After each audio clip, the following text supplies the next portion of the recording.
Hello, it's Jimmy here, the O'Reilly's got here Nissan NV300, I think. Okay, so it's the Renault Trafic basically, but it's on a Nissan badge. 1.6 DCI engine. Already there I can see we got a bit of corrosion going on around the battery terminals. But we're inside the vehicle.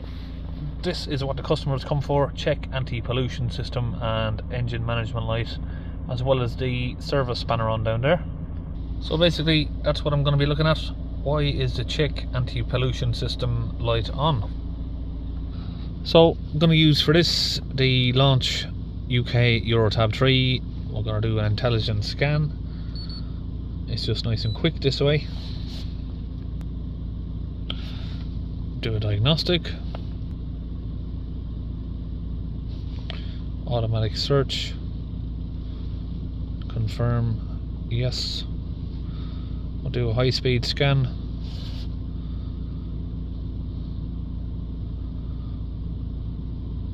I've got a very common issue with these. I've done more than a dozen of them this week with the same fault, so we're probably looking at the same sort of things: oil dilution, upstream pressure sensor, DPF, or glow plugs.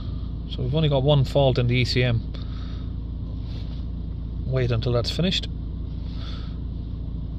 Okay, there we go. Pressure upstream of the turbine. So yeah, usual video. I might as well continue the video. I've done similar videos to this before, but obviously some people might be looking to check what that means, check anti-pollution system. So I'll headline the video as that. So you can see there, it's got a few radio codes: right hand daytime running lights, BCM transponder supply circuit, left sensor, right sensor, sonar system, which is the parking sensors, I believe. Alright, so we're going to need to look at this issue right here. Go to data stream. What is all of this? This one, engine management system. Now Nissan seem to obviously play around with the diagnostic, make it look a little bit different. And what they also do is make it really hard to find. If you're looking for your sensor pressure upstream of the turbine, you're going to type in up here pressure, turbine, but none of those items come up. But look, it's all abbreviations: PRS upsteer of TBN, pressure upstream of the turbine. And we're going to look for the engine speed as well, see if we can get both of them together. There. Okay. We're going to graph the two of those. Now if we accelerate the vehicle up, let it come back down.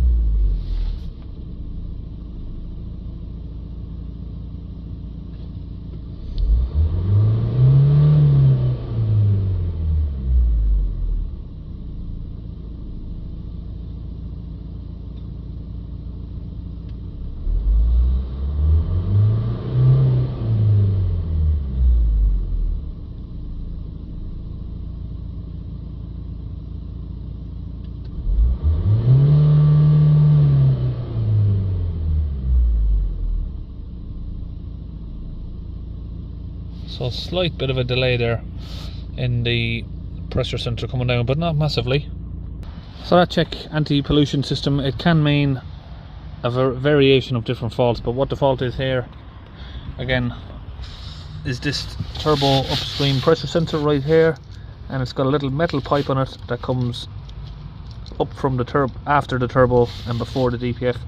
We're going to unplug that and we're going to clean out this metal pipe right here, because that's going to have a blockage on it. We'll get a gauge on there just to confirm that it's blocked. It looks like somebody's already had this off before in the past, because it's cable tied up there, I can see.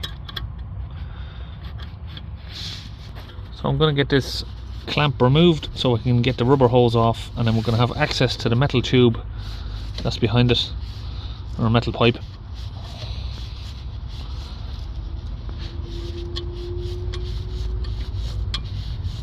Now these are not the original clamps, so if you've got one of these, you're probably going to have a different clamp on it to this. It's only because someone's obviously had this off before, they've put these Jubilee clips on it.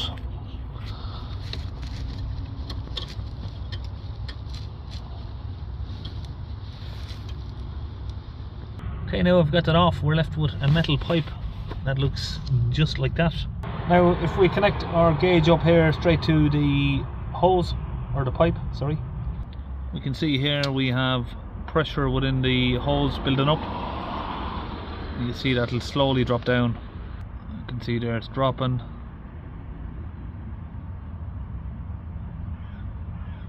Okay, so now the pressure's gone out, so what happens is a little bit of a blockage in there and it holds pressure and it takes a while for it to come back down. So I'm going to take that off and we'll get that pipe cleaned out. Now I'm going to feed this metal cable down into the pipe, and I've got it attached to a drill, and what I'm going to do is I'm going to feed the drill. I'm going to keep turning this while I'm pushing it with my other hand inwards. Okay, so for some time using the drill, I'm just checking it again there, and we can see that we still have a major amount of pressure, 30 psi. So we're going to have to try that again. Okay, we've done that again. Now for some of the people who have asked me in the past how long, I know I've had loads of comments asking how long is the cable that you need to use, how far in does it need to go. So I've used it from about here where my fingers are to there, so let's have a look. It's about that long, maybe a foot long, 12 inches, a little bit more maybe. And I think we are pretty much broke through now, because I felt the cable just suddenly drop in a bit more.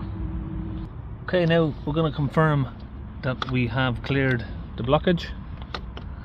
But what this is going to do is, obviously that is going to have pierced a hole in the carbon, but a very, very small hole. So what we're going to do now to clear the rest of that out is going to use the DPF cleaning kit from Launch UK, which is the gun there, the cup, and the bottle of fluid. We've got that connected up to compressor at 130 psi, and I'm going to connect that up and spray that fluid right through there to wash out any of the carbon that's in there, soften it up and get it cleared. Get that pushed in. Now what this is also going to do, this pipe comes in just after the turbo and before the DPF, so this fluid is also going to make its way down to the DPF and give that a clean out as well. That's the fluid I'm using there. Now one of the reasons this pipe gets blocked is because, of course, with this sensor at the end of it, it doesn't have anywhere, you know, nothing travels exactly through the hose. Air pressure goes up it, some soot will go up it, but it doesn't have anywhere to go, so the soot can't clear out no matter how hard it tries, because obviously there's a blockage at the end with the sensor. So now that we've softened up the fluid, what I'm going to do is I'm going to start the engine up with the sensor disconnected. That's going to blast any of the crap out of it, because if I put this sensor back on now and just start the vehicle up, it's not going to have anywhere to go. So we want it to clear out, and it's not going to go inwards with the engine on, because there's going to be a lot of pressure trying to push it out this way. So we're going to start the engine now, give it a rev, and we'll probably see some black sooty mess around here after I'm finished. So I'll start this up now, give it a few revs to clear it up, push a lot of pressure out of that hose, and we've got that cleared out there. It's not too bad, not as bad as some I've seen. Some have made a little bit more mess than that, but now we can get the sensor reattached back on. Now strangely enough, when we looked at this live data, the problem didn't seem so much of a big issue until we put the pressure gauge on, and you can see it was a way bigger issue than what it looked like on here. But we'll try and do a comparison now with the graphs if we can.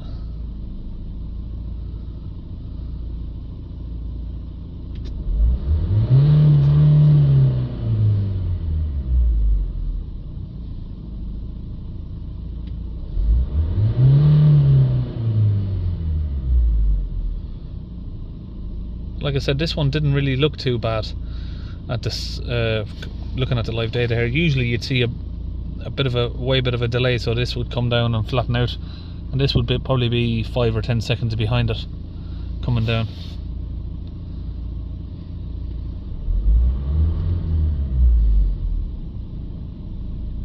Let's see, it still looks like there's a little bit of a delay, but obviously some of that can be with the diagnostic machine. We've confirmed now that the pressure's cleared out with the manual gauge, So this should now be able to do a reset. It's basically like the same sort of procedure that you do for a DPF clean doing this job. So now we can clear these codes. Obviously we've got a separate code for the circuit now because we unplugged the sensor. I'm going to clear all of these.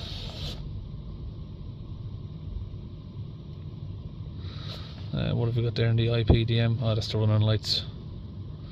Okay. Now, faults are all clear. Notice another issue, add blue level low and check your parking sensors. Now we already know the parking sensors are an issue, but as usual, almost every customer that comes to me, the AdBlue level needs filling up. If you have an AdBlue vehicle, I wouldn't rely on the gauge to wait until that tells you to top it up. I'd top it up way before that. Just try to keep it topped up above where it's going to cause you issues if you can. So this van, what I will say, it's the Nissan NV300. So I always get confused with these 200, 300. This is the NV300, which is basically a Renault Trafic. They also make them in a Vauxhall Vivaro, a Fiat Talento, and I can't remember if there's other brands, but they're all the same van, just different badges, that's all.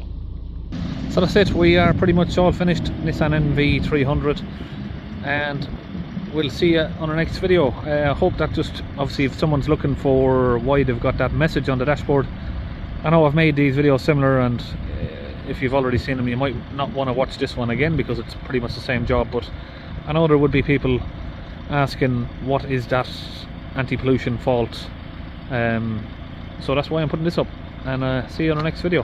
Hopefully I can get something different coming in soon, but all I've got at the minute is Renault Trafic. A lot of these to deal with over the next few weeks. See you in our next video.